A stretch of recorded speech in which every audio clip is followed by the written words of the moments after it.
century, there will be a public hearing on UFOs. The House Intelligence Subcommittee will hear from 2 senior Pentagon officials tomorrow.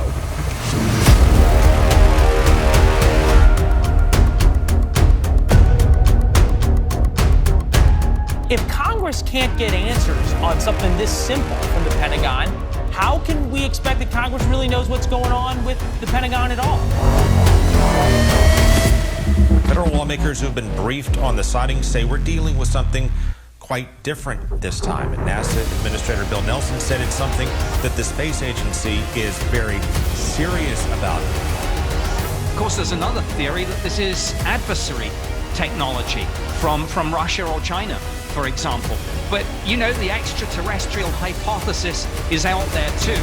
So they're generals in the military, and sometimes they refer to the end game as far as a military strategy. Obviously, these propulsion devices, such as a Tic Tac, has some heavy propulsion. How concerned are some of these guys in regards to this private corporation possibly having this power? Well, this comes up in every meeting I've had since the 90s, is that when people begin to look into this, whether you're an admiral or a general, what's going to happen is that once you realize that there's an organization that have technologies that can do circles around the B-2 stealth, then they immediately feel outgunned. And they are. Technologically, they absolutely are outgunned. So the question then becomes, you have to have a different strategy, because you're not going to resolve this problem in a conventional confrontational way. You're going to have to do things where you disclose the information, you get the people on your side, you use the rule of law. So the end game is that, unless there's enough pressure put on these guys that they capitulate and they come clean. And we'll see. I mean, it's hard to know how that will all play out. On the other hand, they may hit the button for a false flag or some other event. This is what you don't know when you're dealing with people who are sociopaths and crazy people who have that much power. I call it the Dr. Strangelove syndrome, you know, where they just get crazy. Washington, D.C. may remain divided by partisan animosity on most things, but some things apparently just still rise above politics. And considering the national security implications, the House of Representatives voted unanimously to create a secure government system for reporting UFOs. People around the president, you know, may say, look, this is an inevitable situation, so, you know, we want to be on the right side of this and begin to cooperate openly. But, you know, that remains to be seen. I think that they're also intimidated by the power behind some of these beyond black projects, that it's a frightening proposition. And unfortunately, that's a real problem because, as I mentioned, intimidation is a big issue. At least there's been some official sort of channel being created here for these pilots and who are witnessing all sorts of things to be able to come forward and discuss these things without harming their own careers. Obviously a major issue. One of my roles is to try to say, look, just stay the course. This is an intimidation. It's more of a mind trick. But a lot of these folks, they're going to be intimidated and then they're going to fall silent. I know that's happened to a number of presidents, and the ones where it hasn't happened, they were given just enough information to make them develop policies that run to the favor of these covert programs. I think that's what happened with Reagan, with SDI. Star Wars is quite likely, I believe, that's what happened with Trump and Pence with the Space Force and some other things. So, you know, because remember, if you're the fox guarding the hen house, you can walk into the Oval Office and present all kinds of frightening looking stuff that would be convincing to someone who's come into the Oval Office as a peanut farmer like Carter, or a real estate developer like Trump, or whatever you know, fill in the blank. So they're very vulnerable. This is one of the big problems with this kind of secrecy. If there's corruption in the system, which there is, then the president and his inner circle that he appoints and brings in are very vulnerable to either the information being partial or false or completely withheld. And fixing that is a major investigation that's going to require like I said, subpoena power and the willing to go the distance. Once people are identified and places are identified, and say, look, this is, you are now going to be compelled to disclose this information. Now, even if that happens, then the question becomes, whether it's out of Capitol Hill or the White House, how much of that will make it out to the United States public? Yeah, I think one of the really big problems the public doesn't understand about this, and I've been dealing with this since '93, that when you meet with a lot of these officials who are not read in to these projects and they find out it's true, they're traumatized. I mean, it's traumatic. I think for the public, it's like, oh, a conspiracy theory, it's entertaining, it's something to Google, it's something to, troll the internet. But if you're actually on Capitol Hill or the White House or the Pentagon or CIA in a responsible position, and you find out that there's an entire universe, a whole secret government program that's massive, that you don't know about and you're not overseeing, even though you are required to oversee it, it's a shock. It's traumatic, and I've been very compassionate about that in working with folks since the 90s. And more recently, these guys who, I mean, they've been special forces and they've done all kinds of things all over the world, and they are genuinely traumatized by it because it's a sort of a mind-blowing situation. And for that reason, we know that when you start talking about the leaders who are elected, the constitutionally appointed and elected leaders, they're going to have to be brought up to speed in a graduated way. Now, it could be a year, but it isn't going to be in one meeting. It might be in 20 briefings or something. And so what I recommended is that a set of briefing modules be put together that go over the whole course of the history of this, but then all the facilities and the operations, but then also all the technologies, starting with the basic ones, how those things fly, to the more esoteric ones. Compartmented operations underneath the Pentagon, and Technology Management Office, for example. Some of the folks that I've been dealing with who literally oversee all the agencies and all that and black budget funding, they literally, when I mention these facilities, they've never heard of them. They don't know where they are. So I think that, when you're talking about most of Washington, they're just now beginning to ask any questions. But, so it's not like there's any great efforts. Now, when someone begins to make these inquiries, then they have surveillance, they have Black Hawk helicopters over their house and all that kind of stuff. But that's just recently begun. Over the years, though, whether it's a president or anyone else who pushes too far into this, I recently found out that a congressman I had briefed way back, named Congressman Christopher Cox of Orange County, when I put the facilities list together for him that listed all the contractors and all this, he had two guys approach him and threaten him with death and his family with death if he were to talk about this any further or make any more inquiries. And he was on the Science and Technology Committee of the House of Representatives. So that kind of stuff does happen. Unfortunately, he didn't notify me of this, so it happened and then he backed off. And I think that's one of the real problems. I mean, there is lethal force threatened. There's all kinds of intimidation. I've had people break into my home. I've had people break into my condo here and just move things around to let them know we can get in here anytime we want.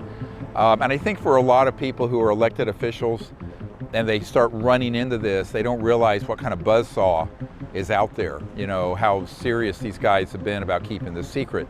So, a couple days ago, I was on an encrypted messaging system with a top secret guy who was wanting to come forward.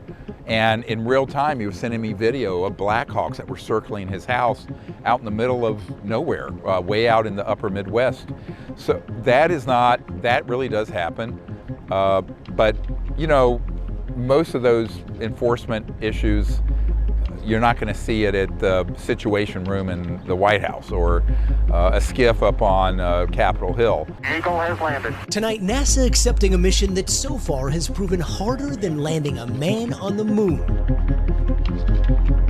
What's your thoughts like now NASA's getting into the game of UFO hunting? The release from NASA was that they were going to allocate $100,000 to look into this.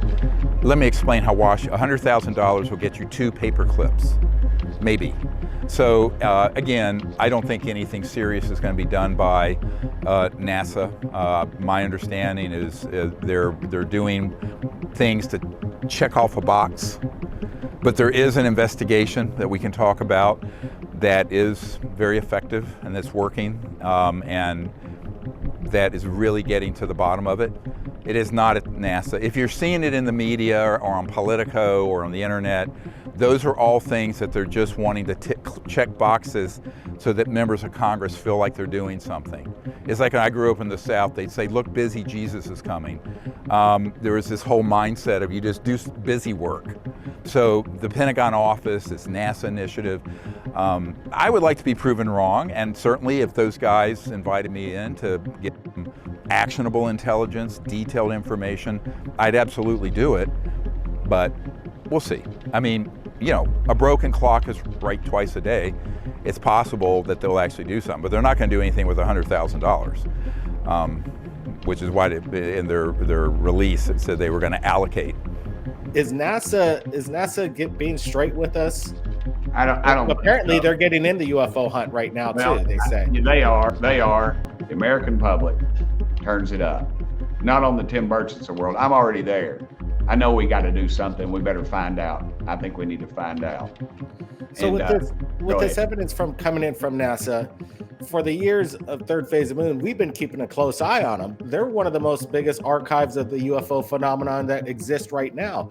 We could tell NASA, go back to this date, go back to this ISS footage, and let's start there. And again, we have hundreds of videos from NASA themselves that they refuse to explain to the public what they're capturing. How can we change the narrative of NASA to be a little bit more of a straight answer instead of never a straight answer?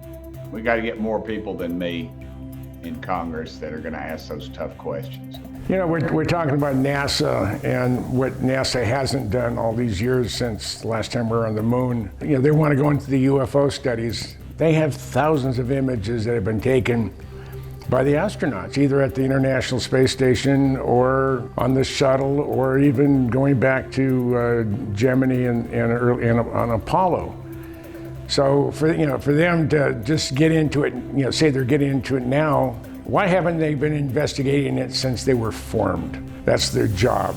I think it's really exciting. It almost feels like opening a new book. NASA's announcement coming on the heels of a new office set up at the Pentagon to investigate top secret encounters between pilots and unidentified aerial phenomena. What you get is double speak. You never get a straight answer. NASA reports to us. We're their employer. They've lost credibility.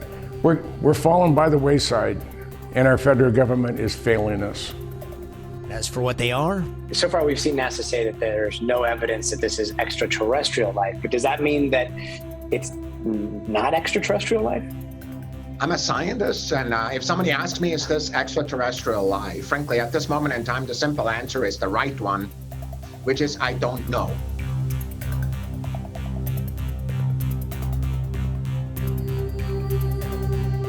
The fact that this office just said that they're only going to investigate UFOs that are not man-made, right? What that tells you is that my message, your message, and the message of many other people that we know these Tic Tacs are actually man-made vehicles, devices. That message has gotten back to them. It's gotten back to them. And so now they're experiencing a lot of loss of traction. And is this one of the phenomena that we can't explain? I do not have an explanation for what this specific object is. When I say we can't explain, I mean exactly as you described there, that there is a lot of information, like the video that we showed, in which there's simply too little data to create a reasonable explanation. When I say unexplained, I mean everything from too little data to the data that we have doesn't point us towards an explanation. What I call Operation Failsafe. All of these Tic Tacs, all of these UAPs, sometimes called UATs. T is for threat, right? They're losing a lot of traction. And the momentum that they had, I don't know, like 6 months ago, when this was all going to come out in congressional committee hearings and records, and the NIDS was the National Intelligence Director was going to answer a lot of questions and release a lot of information. All this stuff added up to basically nothing. Added up to nothing. And now they're realizing it. So now they're trying to they're going to follow the same narrative. And the narrative is going to be, hey, we have nothing to do with man-made UAPs. We're not looking into that at all. That's not even a factor in the stuff we're doing. And they're saying it expressly, but in an indirect way. All of these things that we're studying, that we're looking at, they're all extraterrestrial. They're all interdimensional also. They're genuine alien vehicles, let's say. They're not man-made, no matter what.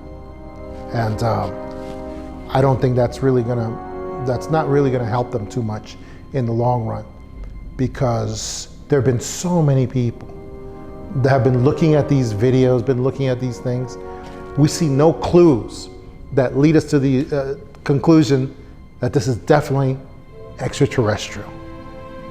It looks man-made, it just does. And that's gonna be haunting them now, moving forward from here forward. And what they say gives it away. Gives it away that they are very concerned about that. I've talked to people that have handled material, that have stated that it is something different, that they could break it down pretty much into what it was, but how it was layered and how it was attached, without blending too much, was still a mystery. And is this so crash retrieval? Is this crash retrieval? They thought it was, but there again, you have to be real careful with that stuff, because if you'll spend $1 million chasing something and analyzing it, and it's something that's been created in a lab, and they're just trying to chase us down the wrong path. When it comes to material that we have no material. We have detected no emanations within the UAP task force that would suggest it's anything non-terrestrial in origin. So there's when I say unexplained, I mean everything from too little data to the data that we have doesn't point us towards an explanation, but we'll go wherever the data takes us. Again, we've made no assumptions about what this is or isn't. We're committed to understanding these, and so we'll go wherever that data takes us. Are we going to have more UFO Congress hearings coming up in the future here? I doubt it. Is there anything else that stood out to you in regards to? Yes, I mean, at 51 minutes, you have Scott Bray, ONI, Office of Naval Intelligence, say, when it comes to material that we have, nothing would suggest non-terrestrial origin. A number of these UAPs, you said, we can't explain.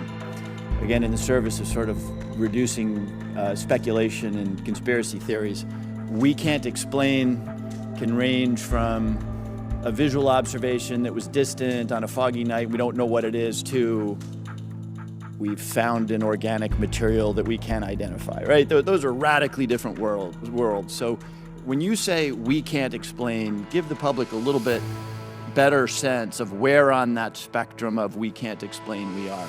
Are we holding materials, organic or inorganic, that we don't know about? Are we picking up emanations that are something other than light or infrared that could be deemed to be communications? Give us a sense for what you mean when you say we can't explain. Sure. When I say we can't explain, I mean exactly as you described there, that there is a lot of information, like the video that we showed, in which there's simply too little data. It's the crash retrievals that are the Rosetta Stone for solving the UFO cover-up, or the cosmic Watergate as it's called, because it's the crash retrievals that have all the evidence we need. The bodies, the debris, the craft, the autopsies, the reports, the 8x10 glossy black and whites, the gun camera footage. It's all wrapped around the crash retrieval. So if we can, as a group of ufologists, get access to that debris, the bodies, the craft, then we can change the world. But it has to be handed over to the scientific community as a united coalition so that they can third-party independently verify what we're looking at here. Because we could be looking at hoaxes, we could be looking at red herrings off to the side. These guys are very good at keeping secrets. So we need a third-party independent source to verify this, and then we can come out with it. Yeah, well, one of the most ridiculous parts of this NASA getting into the UFO business.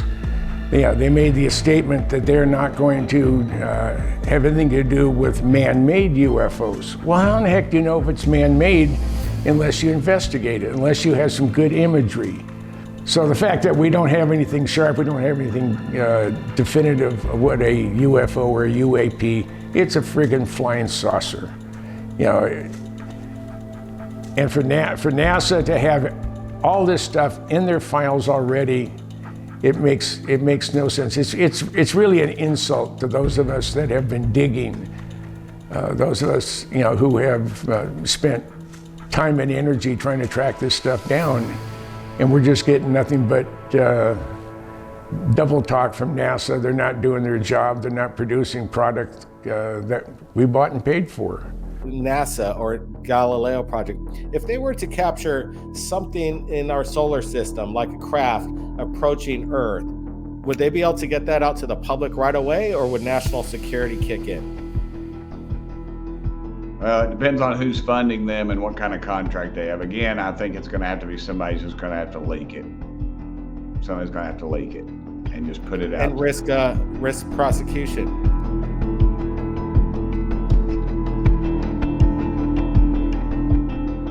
I mean, what everyone needs to know that there's now an official mechanism for whistleblowers and people who are under non-disclosure agreements to come forward.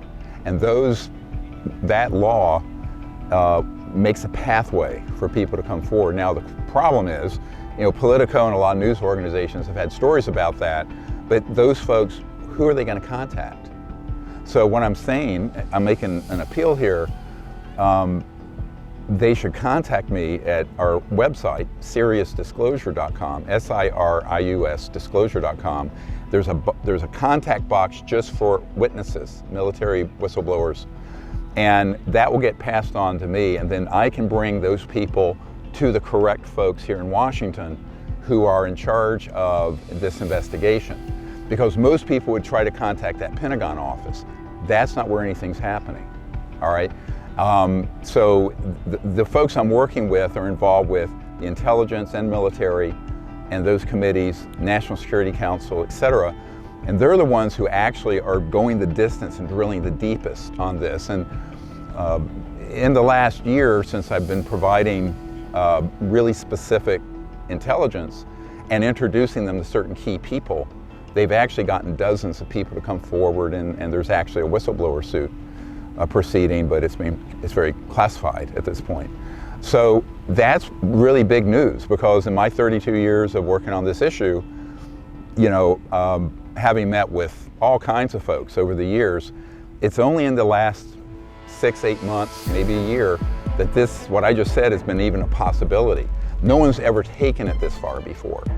And the reason it happened is that there's a more clandestine group that are on the right side of disclosing this, that are doing it under the authority of the bill that was passed. And in fact, a couple of them actually helped write that bill. So I think this is a really exciting development. It's very good news. Now, a footnote. The U.S. government moves at the speed of molasses in winter. So, and I caution people that it's a process. I think it's going to be a year or two. But in the fact that I've been doing this for 32 years, that's the speed of light, because frankly, before right now, when I've provided materials to the president or to other members of the Congress, I mean, back in the 90s and early 2000s, I briefed members of the Senate Intelligence Committee and chairmen of committees in the House. No one wanted to pursue this. And there wasn't a mechanism for them to that was a legal mechanism, you know, because if they made an inquiry, they'd be saying, you know, it's none of your business, you don't have a clearance. Well, now there's a mechanism where it's actually mandated by law that the Director of National Intelligence and the government provide material to these oversight committees of the Congress. That's very different. That's a whole new ballgame. So that's really exciting.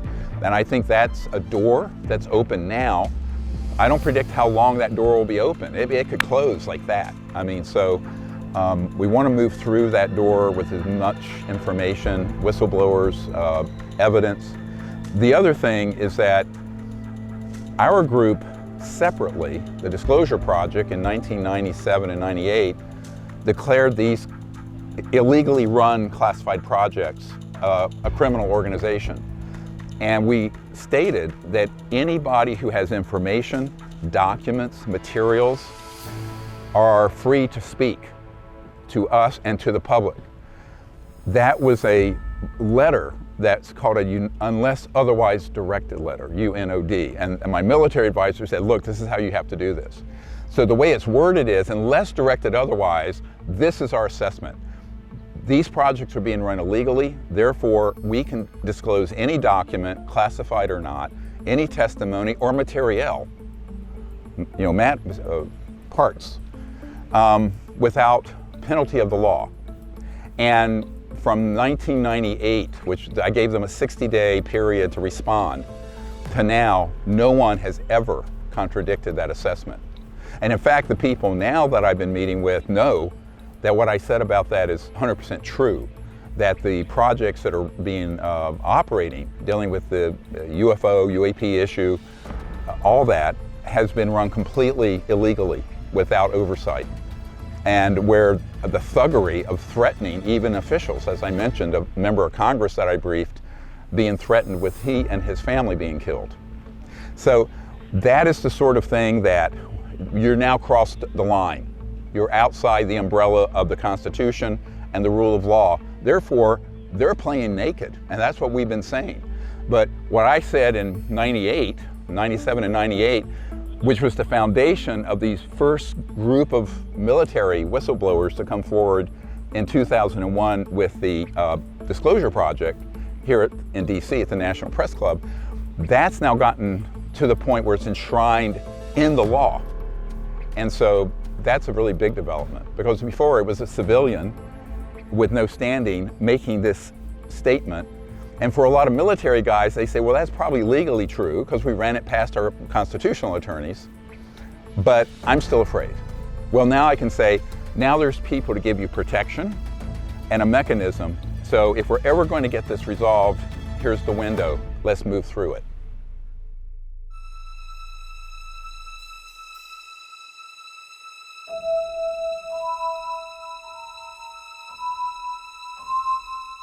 You know, the commander of NORAD, which is the North American Air Defense Command, it's jointly managed by both Canadian and U.S. forces. He said that their systems, which are designed to thwart a Soviet attack or a Russian attack or now a Chinese attack on our mainland, said they haven't picked up anything they consider extraterrestrial. How do you know it's not an alien craft? How do you know it's not something that the Lockheed Skunk Works created or the Boeing/McDonnell Douglas Phantom Works? We don't know. There is a little bit of a discrepancy here, because how can you declassify something that you don't have access to? So if we go to the Senate and Armed Services Committee in Washington, D.C., and we ask them to pull the files, if they don't have access to it, or if they're not read into the program, we're never going to get it. So that's this delicate line that's being kind of crossed here.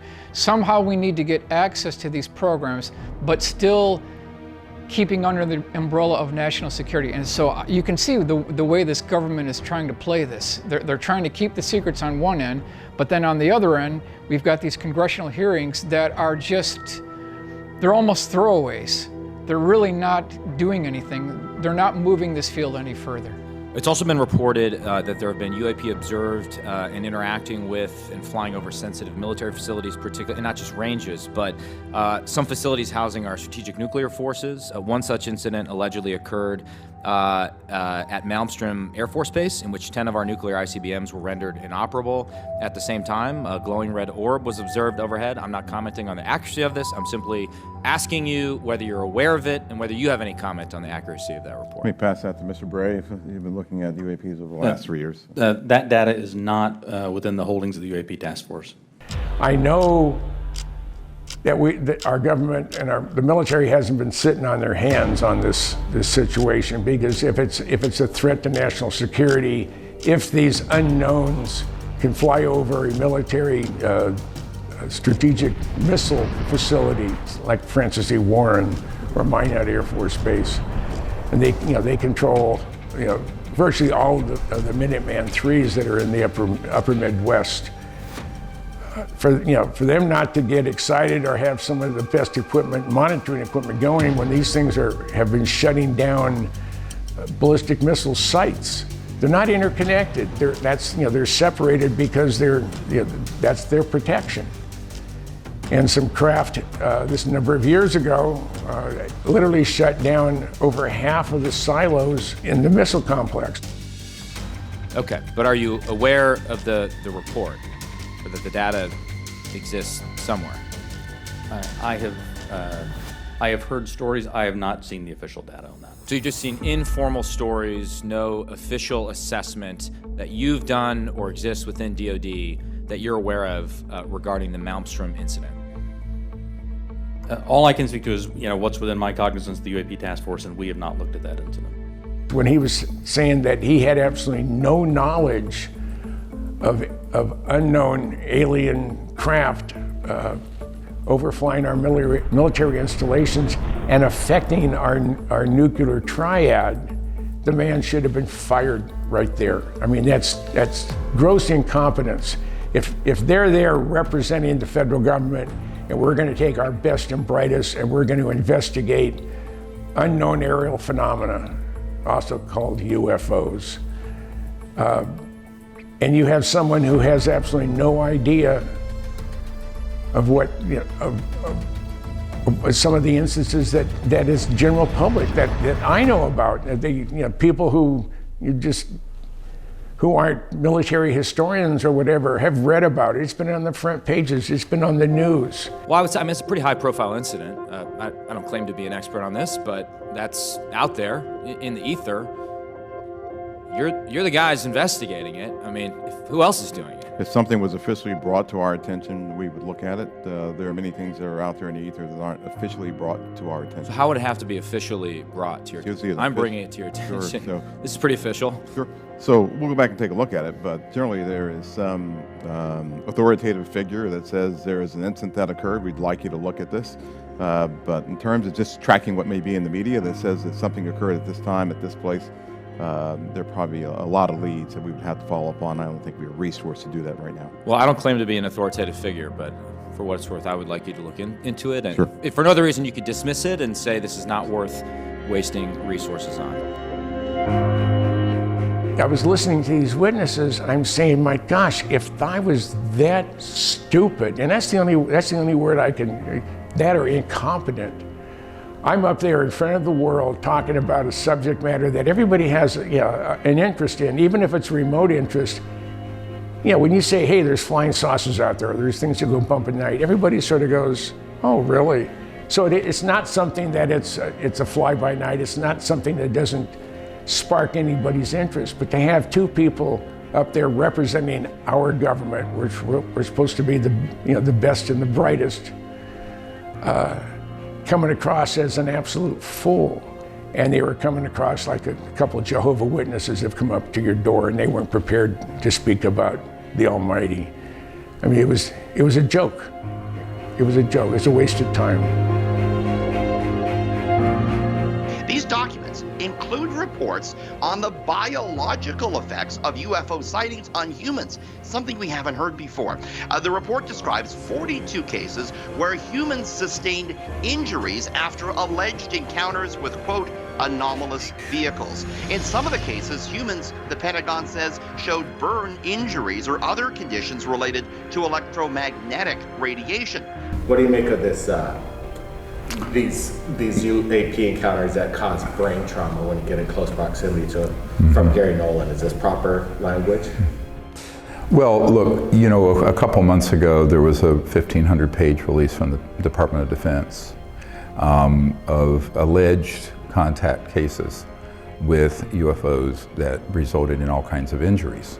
And those cases were put together by a senior member of the covert programs that have been staging fake events, false events, named Dr. Kit Green. He's a fellow physician in Ohio, and we know that it was stated that he had facilitated putting that together, where he talked about people had brain injuries and burns and unwanted pregnancies. Well, of course, this is now being, as I predicted, as we move forward with actual disclosure, secret government programs through their lackeys, through their operatives, are going to create a narrative. Gary Nolan is definitely at the top of that list. He's a Stanford professor, Stanford PhD, he's an immunologist. And he has, over the last decade or two, spent a lot of time studying the harmful effects that apparent encounters with UFOs have on the human brain. Now remember, every one of those cases they're presenting were covert human projects targeting civilians with these sort of injuries. But this report comes from a shadowy Pentagon department that was shut down in 2012. And the ailments listed after these experiences, as you say, the most common experience, by the way, is abduction, and radiation burns, paralysis, brain damage, even sexual encounters. Don't take my word for it. Dr. Jacques Vallée, who has published a book in 1992, stated point blank that he had a document from 1985, that a CIA official document, explaining how they were abducting people in South America, making it look like an alien encounter for its, and I'm quoting, psychological warfare value. So what people have to understand is this is a 60, 70 year sort of brainwashing plan. So you get people like Nolan and others who appear in the media, those doors open for them because they're going to tell the public the false information that the secret keepers want people to believe. Well, to what end? It's unmistakable. You have to say, okay, well, what did that? I can conjecture or hypothesize about, you know, is it the Russians, is it UFOs or whatever, but the fact is there is data that says something is happening, and so we need to study it. And that's what a scientist should do. So, of course, oh, absolutely. But so for some context, who were these people who'd been injured? They want to create, as Werner von Braun stated, an alien threat that doesn't exist for the warmongers and the war profiteers and the military-industrial complex. It's very simple. So this has been put in place since the 50s. All you have to do is pull the CIA Director Smith's memo from 1953, and we have it, where he explains the psychological warfare value of the UFO subject. So now that was almost 70 years ago, 69 years ago. So I think that this is something the public and the media have to get educated on. They're not going to get it through the UFO research community or from the media, because most people have not done their homework to find out what the counterintelligence operations are. And by that I mean the people who are embedded out there concocting all kinds of frightening stuff for its psychological warfare value to create fear. Well, I think there has been a realization that this is a serious defense and national security issue. And I think part of that has come from within Congress. People like Marco Rubio, for example, have spoken out quite strongly on this. But the other thing is we've just got a lot more evidence than was previously the case. We always knew pilots saw these things. Because if you create fear, you can control people. Demagogues have done this forever. And if you're going to have another enemy bigger than another power like China or Russia, and you want to unite the world around a military effort, which is their agenda, long term, you have to create something bigger and badder than the Russian bear or the Chinese panda or what have you. This is what's been planned. It's a 70-year plan, and we know it. Carol Rosin and Werner von Braun had seen that defense plan, and it specifically outlines exactly what we're seeing now. I would like to make the prediction right now. I absolutely believe this with every fiber of my being, that within the next couple of months to 90 days, there's going to be no more of these near misses. Near misses are already considered a hostile action in a military kind of milieu. It already is. But what we're going to have is we're going to have direct military action from these UAPs, these Tic Tacs, which are of all shapes and sizes, by the way. And we will have a huge hostile action against an entire battleship or many airliners as well. Airliners, and we're going to see huge consequences from that because they have to do it at this point because people are losing interest in the UAP situation. They're seeing fraud artists like Elizondo and others that work with him as well, and people are just not impressed that much by these Tic Tacs and this 1950s videos that they're showing. People just don't care. So they have to go into the desperate, if they want to keep this alive, and they have to, because this is Operation Failsafe. It's going to be their final position of the cabal. When everything else fails, and they got nothing else, they're going to have to go to fake alien invasion. That's what we're facing, that's what we're looking at, and that is something that will absolutely happen.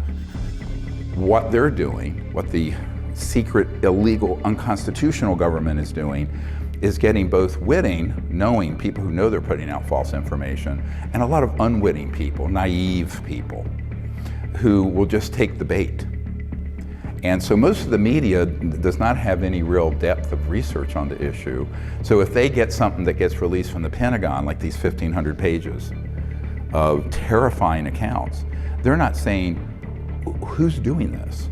Well, we know and have known since the early 90s, and I've had it confirmed to me by dozens of operatives inside the system, that these are actually people who are humans doing these things for their sort of brainwashing value.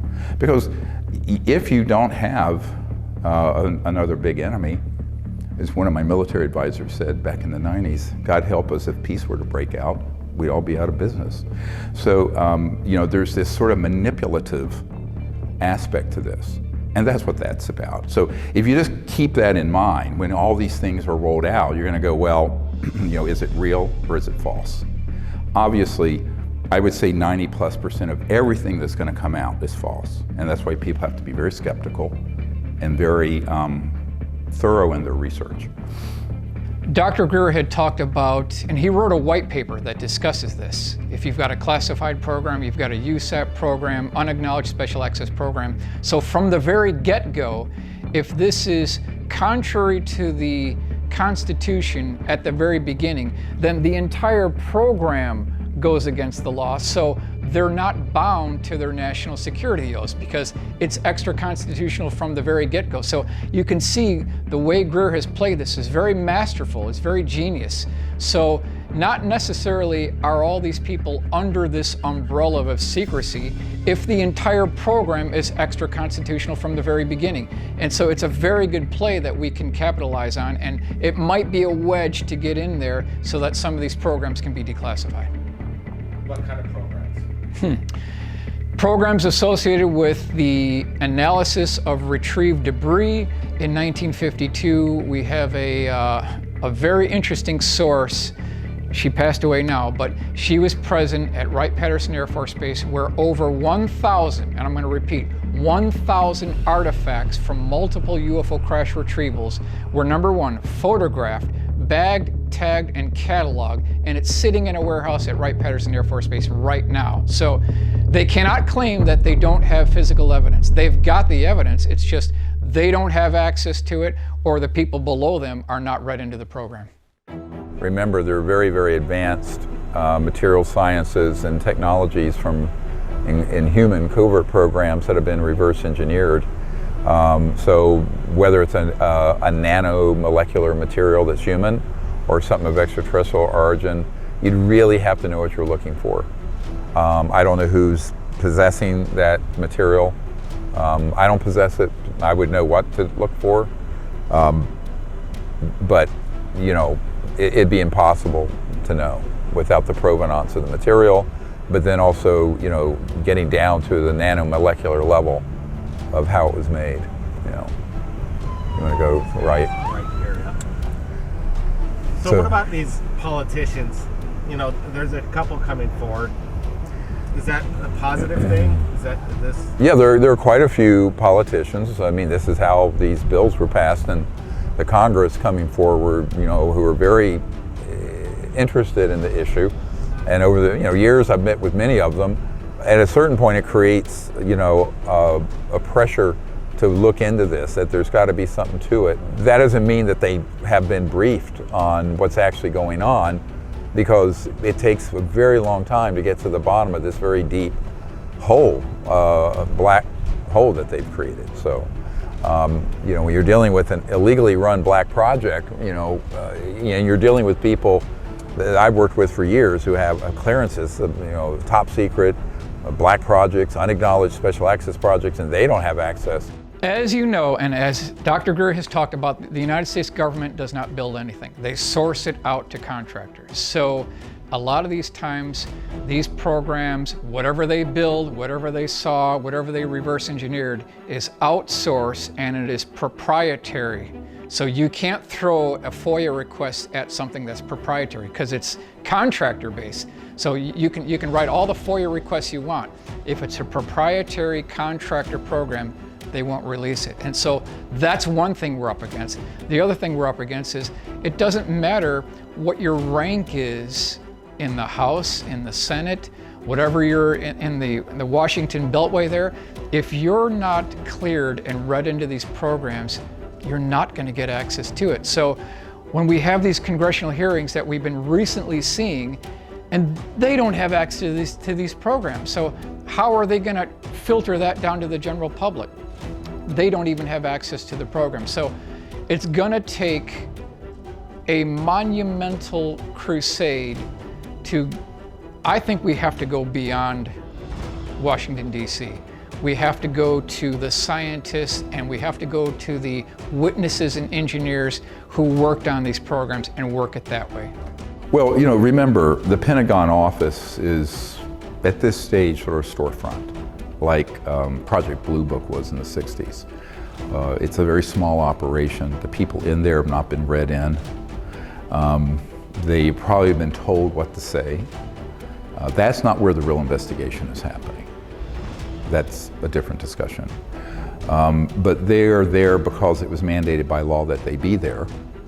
And, you know, of this statement that we're not going to investigate any of the man-made objects, well, you've just eliminated 80 to 90% of all UFO sightings. Now, a lot of our pilots, Navy jet and Air Force pilots, what have you, who've had these encounters, because these objects simply go so much faster, and they maneuver at right angles in a way that no conventional aircraft can, they all assume it's from outer space. They are not read into what Ben Rich of the Lockheed Skunk Works told us, and the vast majority of these UFO objects are in fact ours. They're man-made, and they're not Chinese or Russian, they're ours, American.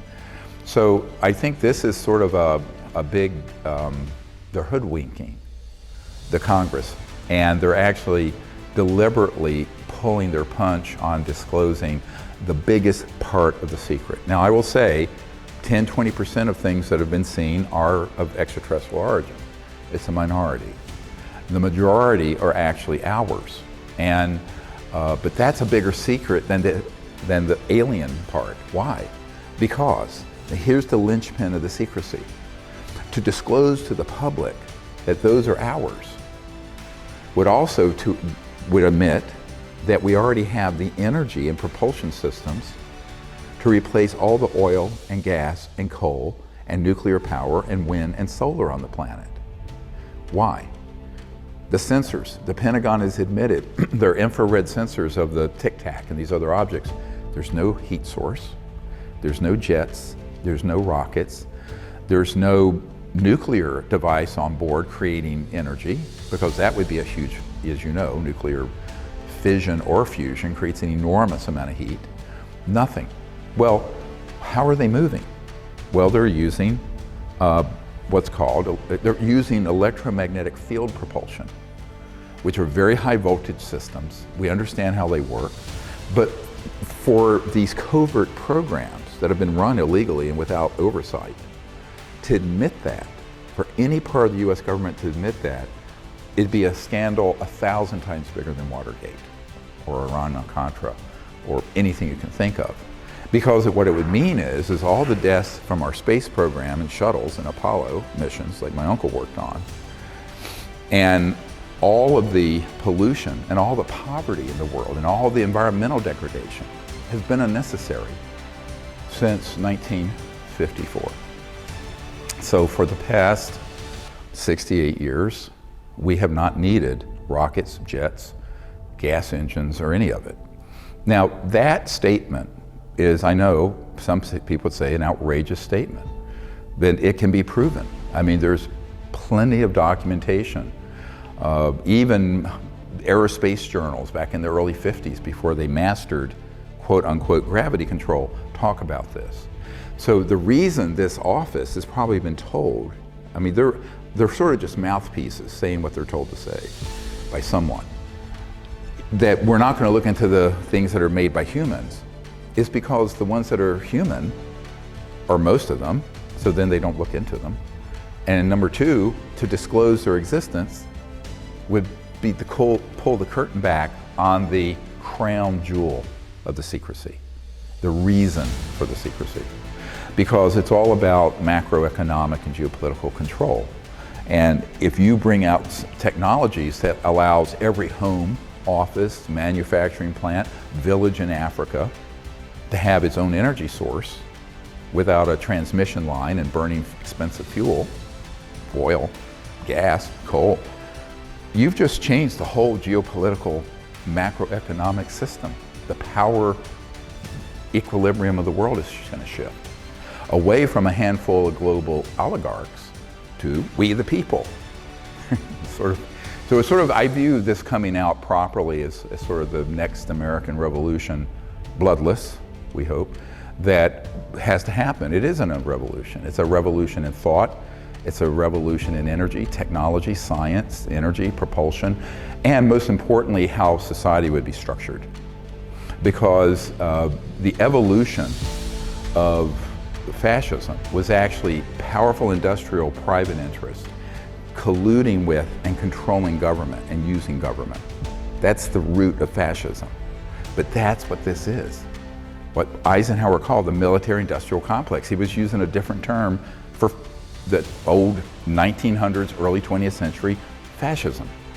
So the Antifa people and the anti-fascist people need to understand what fascism actually is and that what's going on here. Because those interests, financial, corporate, what have you, they're the tail wagging the dog of the US government. And like I said, 99+% of the US government, even the people I've worked with who manage the black budget and oversee the three-letter agencies, NSA, NRO, CIA, they've been denied access to these projects. And yet here we have all the evidence and proof for it. So I think this is a constitutional crisis, so that's we need the renewal of the rule of law in the Constitution. It's a civilizational crisis because of what's happened to the biosphere, but it's also a humanitarian crisis. 3 billion, with a B, people, 3 billion people don't have any way to cook their food. They don't have electricity or gas. In 2020, 2022, this came out in The Economist last year. Well, I think that in that situation, what a huge humanitarian crisis, when all that poverty as well as the damage to the environment, could have been fixed before I was born. You know, I was born in 1955. We mastered gravity control and these energy systems in October of 1954. How do I know this? The top scientist at the Naval Research Labs, Richard Foch, was in the vault, not far from here, and saw the document that stated that and had the proof of it. Now, he didn't take it out, of course you're not allowed to, but very reliable person. I mean, he was the senior scientist at the largest Department of Defense lab in the world, here in Washington, Naval Research Lab. And routinely had briefings with the vice president and admirals and generals and stuff all the time, so he was very high clearance. So I think that this is a real crisis, and everyone thinks the crisis is coming from outer space. See, here's the technique. You set up a diversion. You look out here. There's a threat from outer space. Meanwhile, what it really is, these old crudmudgeons and these elite global money people are like the Wizard of Oz behind the curtain, pulling all the levers and just creating this whole insane narrative. And they're very good at doing this. They're very good at doing this. So I think this is why the public has to be very questioning the recent disclosure. When I say disclosure, I coined the term in the 90s and early 2000s as the father of the disclosure movement. It's been hijacked by people who call any false revelation disclosure. So there's 100 disclosure efforts out there now, and I'd say most of them are just putting out, it's an echo chamber of parroting the narrative and the script being written by these black projects, these illegal black projects.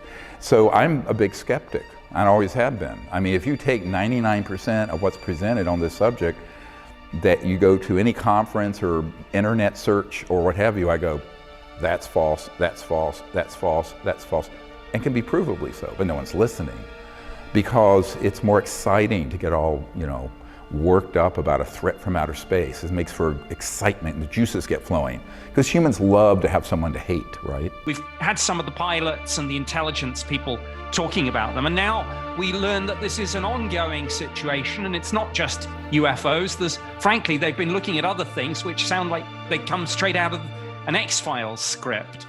And the demagogues running these information warfare programs and psychological warfare programs, they know human nature. They know how they can trigger people into fear, but also into sort of let's unite people around an enemy.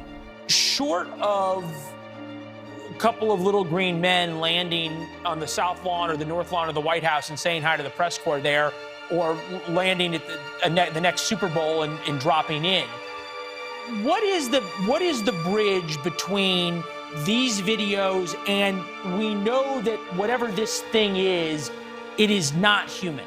They want a new enemy. They've been wanting to build up a new enemy. The Pentagon office, a lot of the folks I know in this city absolutely realize that office is sort of a window dressing to comply with the congressional bill that was passed mandating that the Director of National Intelligence and the Pentagon report to the Congress this issue.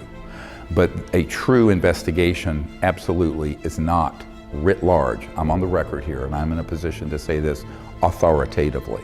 It's going to happen from that office.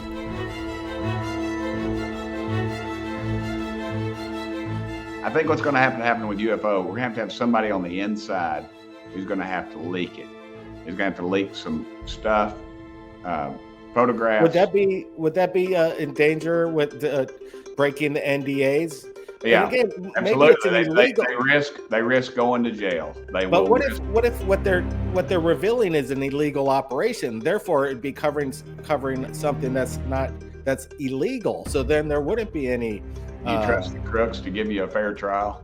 If you're a whistleblower, I don't know if there's a benefit to come forward unless you're thinking big picture here, because they had to sign multiple non-disclosure agreements, so they're still bound under all of that. But again, if we go back to this extra constitutional concept, if it was a rogue concept from the very beginning and went against the Constitution, then they're technically not under the umbrella of that law. And so that's kind of the thing that we're fighting here. I don't think the whistleblowers are going to come forward until they feel completely safe to do so. So it'll have to come down from the very top that all of those rulings and restrictions have been completely rescinded. Then we might have an influx of more whistleblowers. Would these whistleblowers be compensated in any way? I don't think any whistleblowers would be compensated, but I'm also sure that a lot of them are dying to tell their story because the clock is ticking. And as Stanton Friedman had talked about so many times, we're racing the Undertaker. And at this time, at this late in the game, really the Undertaker has won because this is 60, 70, we're now at the 75th anniversary of Roswell. And how far are we in ufology? I mean, we've made some progress, but we still don't have access to the bodies. We still don't have access to the debris. We still don't have access to the gun camera footage, which we know they have, and it's a fact. So what do we need to do? We've got to get to this evidence. We can't have any more CE1s anymore. That's really completely useless. We need to get to the physical evidence, and then we'll be moving forward. Just a couple weeks ago, I am directly knowledgeable about the fact that our Air Force sometimes engages kinetically, which means fires upon what we know to be UFOs. Some of these people have stated that they have regular encounters with these craft, regular encounters. So are we engaging them with firepower? Are we shooting at them? No, we're not. Corbell was saying that we actually have been firing upon these UAPs as of a month or so ago, as of a while ago, and that we've been engaging them in that military aggressive stance.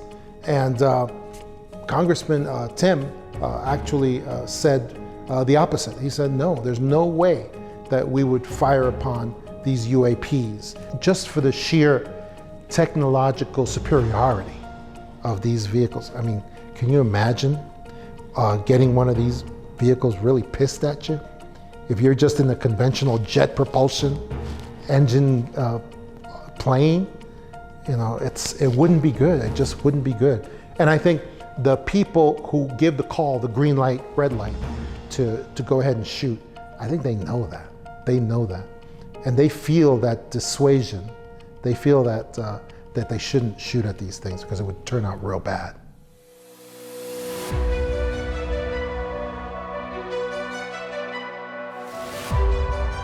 So if the President of the United States wanted to hire SEAL Team 6 or a special force operation to bust down the walls at Area 51 or private corporation, would that be possible?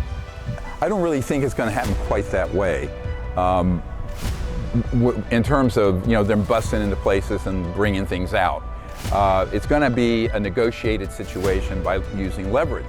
Now, what does the legal constitutional government of the United States have that these organizations don't have? The rule of law, the Constitution, prosecutorial powers, and subpoena powers. So at a certain point, once I have been giving enough specific information that they have gotten into and seen that this is real, it then becomes a matter of political and social will to bring these projects to heel and put them on a leash so that they're overseen appropriately by we the people and our people's representatives. So that is really how that's going to happen.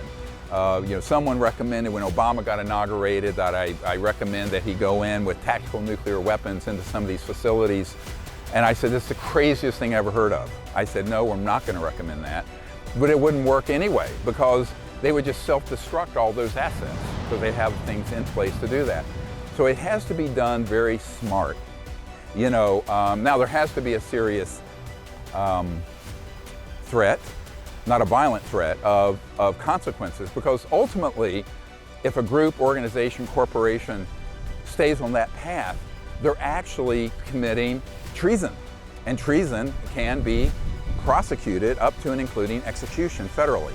So once you establish that that's what's going on, which we have, then it's about using that power. And as I've said, I've said to them many times in the last few months, you're either going to make the U.S. government relevant on this issue or not. And I don't control that. But all I can do is advise, this is the approach you should be taking.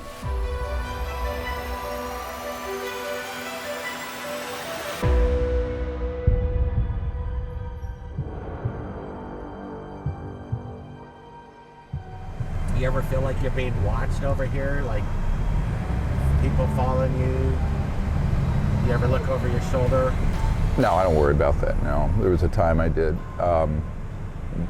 But, you know, there are other ways to do that, obviously. Even if your cell phone is off, totally off, they're tracking and monitoring. All my email is continuously monitored. Anything important that gets to me gets diverted, as you've seen. Now this is happening now to some of the folks in the investigation here in DC, and I said this is just to be expected. You're not going to, you know, be able to get around that. But it's, you know, look, you know, when you look at the way back in 1950, the Wilbur Smith document where he said this is the most classified project in the history of the United States, exceeding the development of the hydrogen bomb, right? Because we hadn't detonated the hydrogen bomb yet. And it is to this day still in that level, except it went deep black beyond constitutional oversight between 1945 and 1955. That was the decade, by the way, where the whole thing went off the rails. But the technologies and the capabilities they have, even people who are read into National Security Agency, CIA, and National Reconnaissance Office technologies and satellites, they're not read into the means that this organization has, this covert secret government group. And that's why they're always shocked, because they think they're using encryption and everything's known instantly. They think they're, you know, in a skiff, and everything that's done in there is known instantly.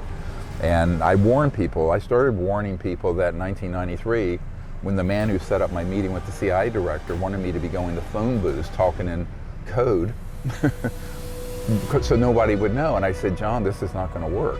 Because even by 93, I'd been read into what the technologies were that can go totally around conventional signals intelligence.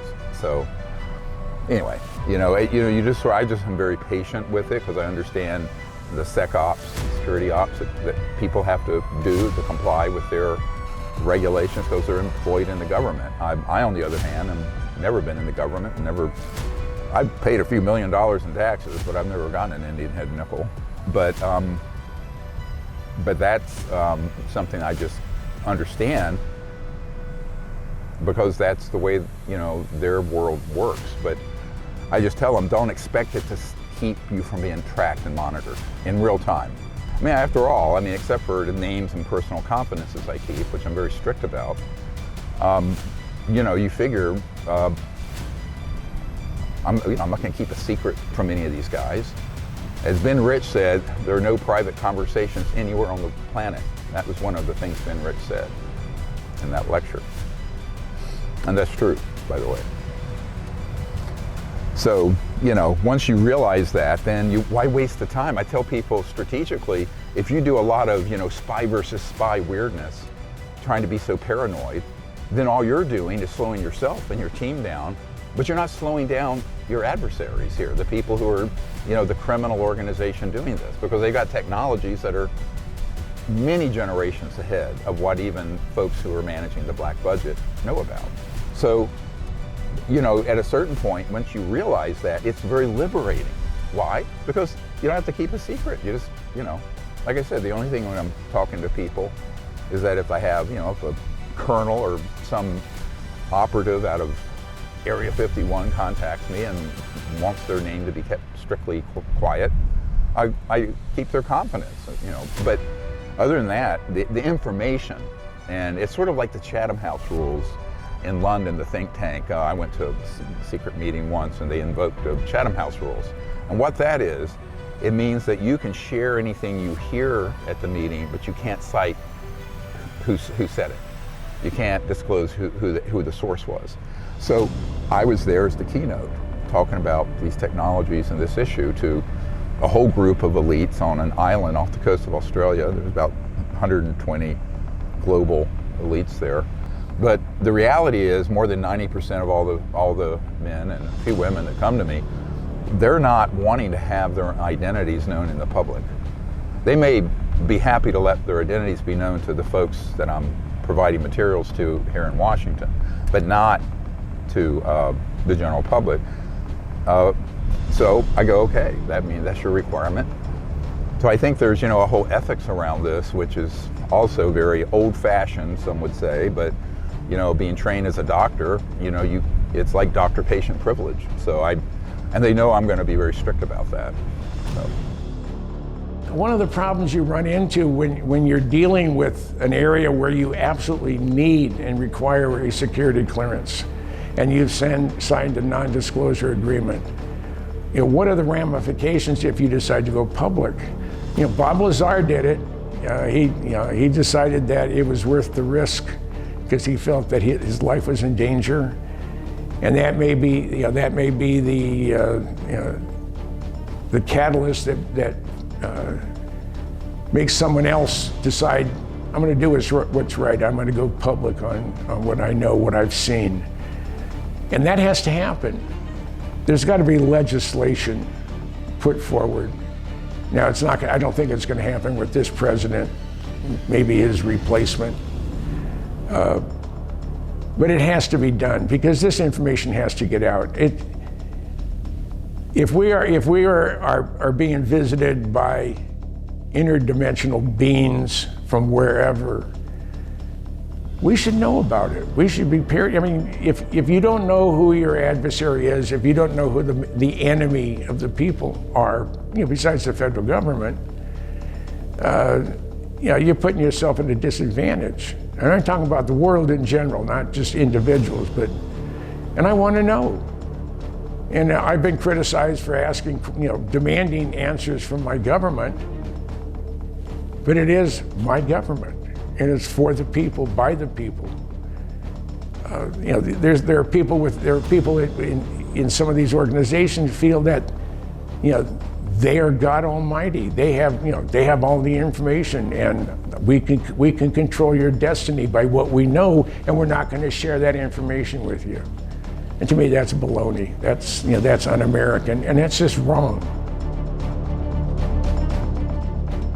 Well, this is a big question. It's like if we can make this happen, an actual honest disclosure of this subject would include not only the fact that we're not alone in the universe and that we need a diplomatic effort to reach out to these civilizations, but the 70 years of research and development of astonishing technologies that would transform the world, those would begin to come out.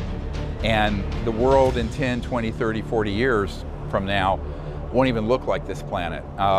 Every aspect of our civilization will just be raised to a much higher level of prosperity, abundance, free, clean energy. Transport eventually will be above ground. So, it's a very exciting world. And, once you get to the point where civilization has that kind of abundance and social justice, then you can actually begin talking about having peace globally. And so the whole world can take this big leap forward, a quantum movement forward, but it's not going to happen unless we change what we're doing. And this is why I left my medical career, because the implications of this is the difference between us heading in the direction we are now, which is an extinction level civilization, versus one that's going to take off to the stars and go forever. It's beautiful. So that's the consequences. This happened, unfortunately, to the Trump administration. I was trying to intervene when they were being approached by people who were going into the White House with briefing dossiers filled with these terrifying accounts so that they could convince the president and the vice president that there was an alien threat. And unfortunately, they were so convinced, and subsequently we got something called the Space Force, which has various purposes, but part of it is to be kicked into gear once they disclose falsely there being a threat from outer space. So this is something that is, people say, oh, it's a conspiracy theory. I said, no, there are conspiracies that are facts. There is something called the mafia. There are criminal conspiracies. The people running these projects are the largest conspiracy of criminals in the history of the world, bar none. There's nothing that comes close. Now, I can prove that in a court of law. What I just said can be proven. But we hope it doesn't get to that. What we hope is that the truth can come out. The problem is we're very much the underdog in trying to educate the public on this in a way that's objective and factual and that could lead to a positive outcome. Because, what good is it to go from geopolitical tensions over China and Taiwan and Russia and Ukraine and then expand those global tensions to an interplanetary level? Well, this is not going forward for our civilization and our species, for humans. So this is the big challenge. It's a battle for the minds and hearts of the people of the world. This is really what it's not an evidential issue now. I mean, even the government has said that's real, the UFOs are real, UAPs, whatever the nom of the day is, the name of the hour is. You notice they keep changing the name to bigger and bigger fake names. But in reality, this is exactly what I had predicted back in the 90s when I saw the plan for what was going on and had people inside the system say, this is what we're doing and this is how we're doing it. Now, this has the big disadvantage of the truth being much more unbelievable than the fiction. The fiction everyone thinks is going on, like this blinkered professor who was this guy, Gary Nolan, who I sort of introduced to this subject some years ago. People like that just take the bait, hook, line, and sinker. But they don't have the depth and breadth of context to verify anything they're talking about. They'll just get a case, oh, this happened to this person. They don't ask the question, how did it happen? Who did it? Why might it have been done? Well, it wasn't aliens. A classic case, one of the most famous cases, Cash Landrum. So there's a case to illustrate, uncontested. These women were outside Houston and there was a extraterrestrial vehicle that we had captured that we were test flying and we could not get the energy system to run properly, so we put, stupidly, a portable nuclear reactor on the thing for energy, like some of the space satellites and some other objects we put up. But this is flying over US territory. They had a malfunction on it, and we know this because an Air Force Office of Special Investigations official who was the principal investigator of this accident has testified on camera for us about this. But as it was flying along and it had this malfunction, it started spewing radioactive material on people. Now, of course, the nuts in the UFO conspiracy theories, now this is the conspiracy theory, we're going, oh my God, the aliens are radiating people and killing, injuring people. This is just what you just saw had on Fox News. Well, actually, it was 4 humans piloting an older extraterrestrial vehicle that humans had put on a small nuclear reactor that malfunctioned, and it was totally a human covert black project military mishap. And those women they were hospitalized and badly injured with radiation illness. But they could not sue the government because when they tried, the government just said, we don't know anything about this. But the people who said we don't know anything about it didn't. Because again, there are 2 governments. There's the government of we the people, and as Senator Inouye from Hawaii said, there's a secret government with its own Air Force, its own Navy, its own funding mechanism that's above the law and free from the law itself. I'm paraphrasing, but it's very close to the quote. Well, when you have that situation, an innocent civilian harmed by one of these illegal black projects, deep black, those guys are going to have to, they're going to deny an involvement because they're black. They're not acknowledged as existing. So when someone goes through a FOIA request or the main government literally, when they say, we don't know anything about this, they know nothing about it. So this is one of the big problems. It's like it's two parallel universes between the secret government and the mainstream legal constitutional government. And this Cash Landrum case is one of hundreds and hundreds like that, all over the world, not just US. I mean, that CIA document from 1985 states explicitly it was a psychological warfare operation staging alien abductions with poor villagers in Brazil and Argentina. I'm recommending that document be subpoenaed from the people who I know hold it. And I know 3 people who hold that document who will not release it. I think they're afraid of being killed. But that's really what the agenda is. And it's not hard to do.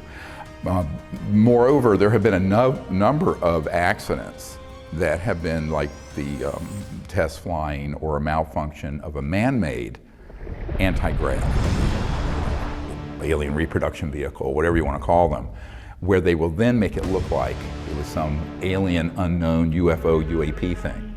Because it's a great cover story. It's a great cover story for all kinds of accidents. You just sort of blame it on the aliens, right? So this is very easy to do when people don't have enough knowledge. So knowledge is power. And if you have a government here and abroad, other governments who don't have this knowledge, they're powerless over the folks who do and who can do circles around them. Not only technologically, but in terms of staging things. So this is the big vulnerability I started warning about in the 90s. Like when I was briefing the head of the Defense Intelligence Agency, General Hughes, that was the whole subject matter. Was why he didn't know, how vulnerable he was, how vulnerable the Pentagon was. Because everyone thinks that the government is hiding UFOs. I said, most of the people in the government know nothing about this issue. This is why I'm here a lot, meeting with folks. The bigger issue is why don't they know and who does know? And what's the architecture of that secrecy? Because in my mind, that is the biggest security threat to the United States and the world happening in the last 50 years. More than the Cold War, more than China. This is and it's not an alien national security threat, it's from within. And there's a great quote about how the worst enemies are the treasonous people from within. So now luckily there are a lot of people now here in Washington in high places who have concluded, as I did back 30 years ago, that this group conducting these programs are in fact a breakaway treasonous people. And if they do not come clean, they need to be treated that way. When you're talking about the USAP programs, the unacknowledged special access programs, that are the programs where, as Dr. Greer had mentioned before, that if you're working on those type programs and the president asks you for specific details regarding that program, your mandatory reply is to be, Mr. President, no such project exists. So in that way, they're able to compartmentalize different programs, different projects, different locations. We kind of talked about where these crash retrievals are kept. There's multiple repositories around the country where these debris, bodies, craft are allegedly being stored. Examples would be Wright-Patterson Air Force Base, Langley Air Force Base, Virginia, Homestead Air Force Base, Florida, MacDill Air Force Base, Florida. All allegedly locations where debris and bodies are being kept. What kind of projects? Do you have an example? Okay, I've got an example for you, a specific example. Time frame is 1952, and the primary eyewitness is working at the Pentagon. She goes down to a lower level, and I don't know how this actually went down, but she accidentally bumped into a room that she wasn't supposed to go inside. So you can picture this dark, musty, dingy room. It's very poorly lit, and there's some boxes off to the side. She kind of goes into this room. She kind of makes about a 180 degree, and what does she see kind of sitting off to the side? About a 3-foot tall, quote unquote, pickled alien in a glass jar. And within like 10 seconds, she feels this very firm hand on her shoulder, and it was an MP. Again, this is 1952 at the lower level of the Pentagon. And this MP says, you are not supposed to be here. He got her out of that immediately, and you can see here. So very concerned look on her face, but she did see a pickled alien in a glass jar at the underground facility at the Pentagon in 1952. So if this woman's testimony is true, and we have no reason to believe that it's not, they do have the physical evidence that we need as a coalition of ufologists to move this field forward. This is what happens when you have 70 years of illegal, corrupt, beyond black projects. And you have, generations of people who have been in government, some, for 30, 40 years, who have no idea what's been going on beneath the surface.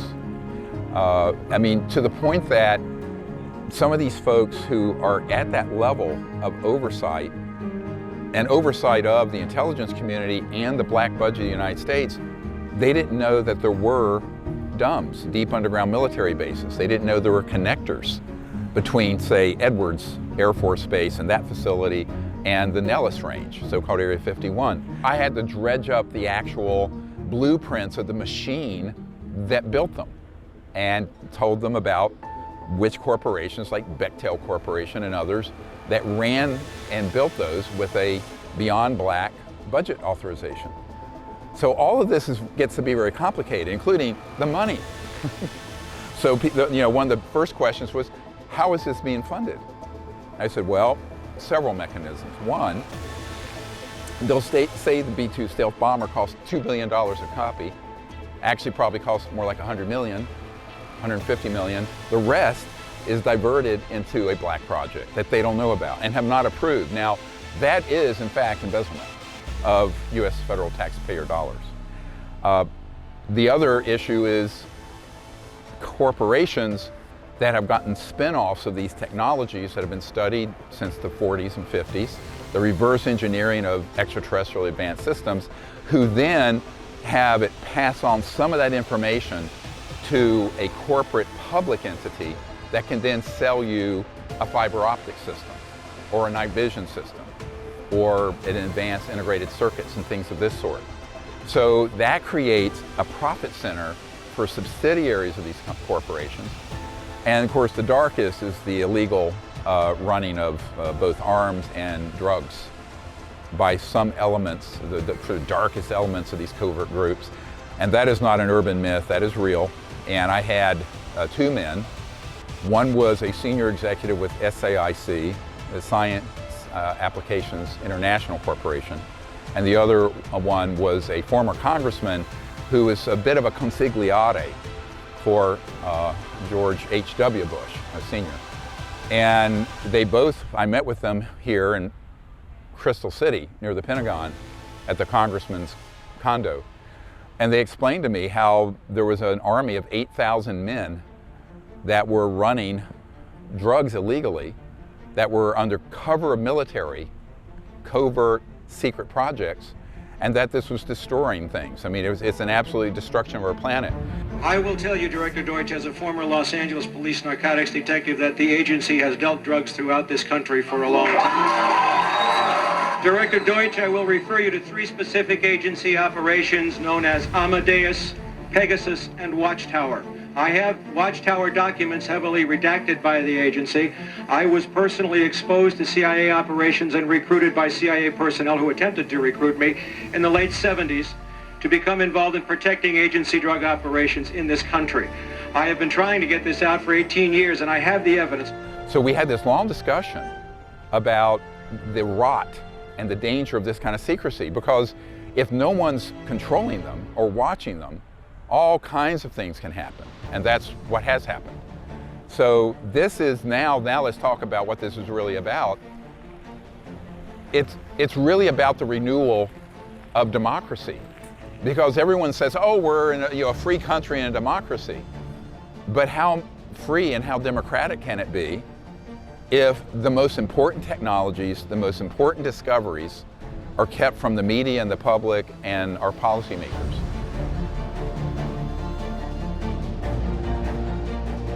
Remember, Jimmy Carter demanded to know about this, and the outgoing CIA director, and we have this from people who were involved at the time, told the incoming president, we're not going to tell you anything. So that's happened. Bill Clinton explicitly made inquiries and was denied information. So, I'm not speculating when I say that, when you do that, this is why in a court of law, you can prove that these projects are being run illegally and unconstitutionally. So that's a matter of fact. And that's happened to presidents since Eisenhower. I remember Eisenhower lost control of these projects in the late 50s. And that's when these entire operations just sort of got big enough and powerful enough to sort of go off on their own and would disclose what they wanted to the president. So I think that's why it takes someone who's willing to issue, subpoenas and investigate and get to the bottom of it, which is happening now. The question is, how far are they going to be able to go before they get sat down? All this boils down to one word: courage. If you have the courage to do it, fine. If you don't, then you're irrelevant. And that's why when after I briefed Clinton's CIA director, his friend came down to my house and said, well, they're convinced the president will end up like Jack Kennedy. And I thought it was a joke. And he said, no. I said, well, he's the president, I'm not. So if you want to be the president, or if you want to be a member of the Senate or House, you have an obligation and a responsibility.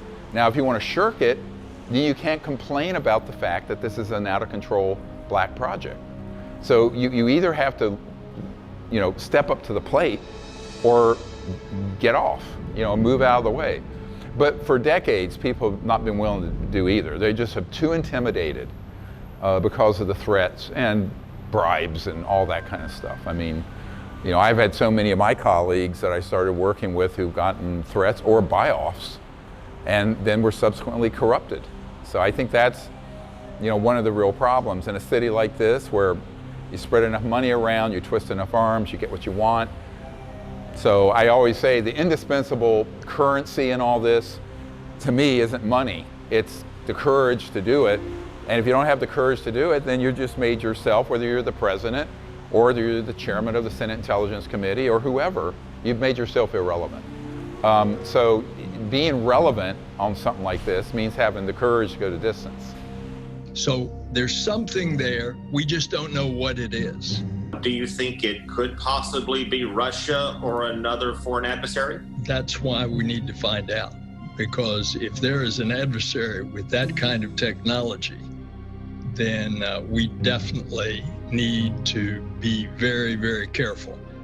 How much they know, I don't know. I know I've been dealing with some people in Russia who are very informed on the subject. I don't know to what extent Putin or Xi in China are involved or briefed on it. I just don't have anyone at that level in those governments.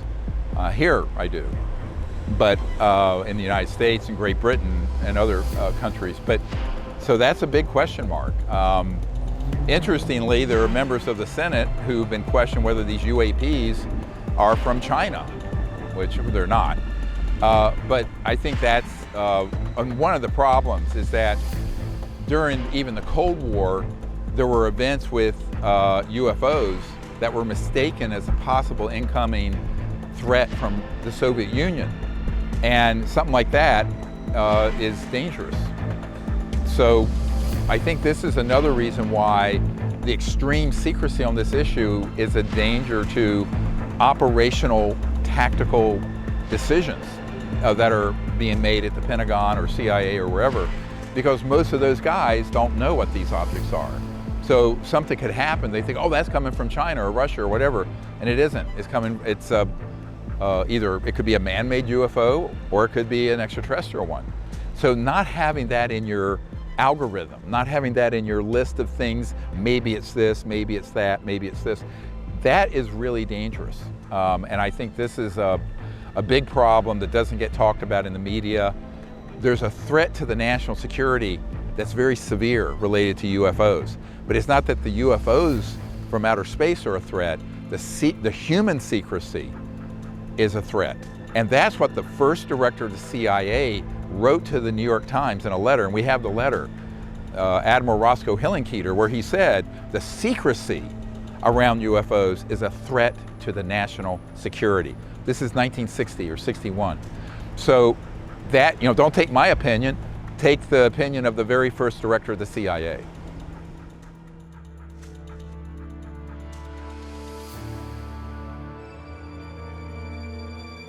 There was a statement of the 5 felons from Lou Elizondo in contact with this Lou as well, and they were talking back and forth. And these statements were leaked out to everyone, and they really showed what Lou Elizondo is really all about. I mean, they're actually accusations of the Felon 5 saying that all these people, John Greenwald of the Black Vault, Thirdphaseofmoon, and Dr. Greer, and a couple of others. You know, I know these people, and for anyone to say that they are charlatans or they're criminals or they have a criminal record, it's ludicrous. It's ludicrous. Anyone who's talked with any of these individuals, anybody who's talked with John Greenwald, with Dr. Greer, with Thirdphaseofmoon, I mean, knows that these are people who are utterly dedicated to their purpose, which is to bring the truth to people, bring real things to people that people can actually use. And that's what Dr. Greer has dedicated his life to. That's what John Greenwald is just a super intellect. He's just a huge intellect. I mean, he's not a person who has any iota of criminality about him at all. And Thirdphaseofmoons, I mean, they're just guys who just care about bringing the truth in an area that has so much fakery in it, so much fakery. Which brings me back to Lou Elizondo. Lou Elizondo is just using standard techniques of a CIA contractor. That's what they teach them. They teach them to envelope whoever the enemy is, whoever's speaking out against you. You're supposed to wrap them up with false accusations, counterclaims, and the more scurrilous and baseless the accusations are, the better, because you're trying to create outrage. You're trying to show people that they can't mess with you. Green Street, Greenwald, Thirdphaseofmoon, and yourself, the Felon 5. Yes, I like this. That people who are the mouthpieces for an unconstitutional, rogue criminal organization calls people who are actually truth tellers, the felons, you know. And I've been called that for years. You know, back in the 90s, there were a group of these guys who basically said, I'm a traitor to my country. When in reality, these people are creating high crimes and misdemeanors and treason by deceiving the public, lying to the president, lying to the Congress, taking hundreds of billions of dollars, trillions over the years, and putting them into unapproved projects that the Congress doesn't know they're spending the money on. And we can prove that also. So, but of course, people like that are always going to accuse other people of what they themselves are guilty of. Just remember that. And yeah, one of the things that just irks the hell out of me is when we're in a relatively small community, those of us that investigate and look into the unexplained. And there are people out there that are getting an awful lot of media coverage that they aren't doing themselves or our area of interest any good. When you're slamming people for being unprofessional, slamming people for being incompetent. I mean, and again, it's the people who are saying that are the 3 or 4 talking heads that you see all the time. I mean, it's Lou, it's Jeremy, it's Nick, and a few others, and they keep going to the same ones. They're not coming up with any answers, yet they feel it's their duty to trash people like the Cousin Brothers who go out and they get the news. They're the first ones there. Why should you be jealous of that? Just the fact that he would just scurrilously make accusations like this, the release of these emails really show what kind of person Elizondo is. And that's why anyone going forward from here, anyone who associates with him in the ufology community or anywhere else, they're just taking their own life into their hands. by associating with this guy, because he will turn on them at any moment, just like he did with these 5 people who he actually has had contacts with in the past. And just he turned on a dime because that's his training. I'm telling you, that's what it is. He's trained to do this, and he'll continue to do this as long as he's around. They do a flip, you know. So the only way they know how to handle it is they accuse other people what they themselves are doing. Have you ever had a felon? What? When he calls us, we're not felons. Are you a felon? Have you ever had? Oh, I've never had a felony, of course not. I mean, you couldn't have a medical license, for one thing, which I have. But anyway, you know, this is the typical what happens is the people, the whistleblowers, always get attacked by very powerful interests that are being exposed for their criminal activities. And that's a really typical response from people who know they're wrong. It's doing a disservice to all of us, not just the ones that they're bad-mouthing, but to the entire industry. And if you come across as a bunch of crybabies and say, well, so-and-so is an ass, and so-and-so is incompetent, and so-and-so doesn't know what the hell he's doing, well, it also reflects on you. I mean, in today's world, all you see nowadays are people slamming other people, and it's not right. Unfortunately, you know, that you just have to, if you're doing this kind of work, which I've been doing for 30 years now, you just take it as a given that you're going to have these sort of attacks hurled at you, and, you know, all kinds of defamation and accusations. And I don't think, you know, I tell people you just have to get battle hardened if you're taking on the most powerful group of criminal, moneyed people in the world. And this is what this is. I mean, you know, there's no question that the group that's keeping this stuff secret, they have the most power, the greatest technologies, the most influence of any group in the world, certainly more than 1600 Pennsylvania Avenue up here. I sure hope to hell, you know, before my time is up, that we get full disclosure, that Dr. Greer and his soldiers, all the men and women that support his effort, and all the, you know, the fans and dedicated people that support the effort of the Cousin Brothers and Michael Schratt and others that are we're just trying to find information. We're just trying to do what any human being would do.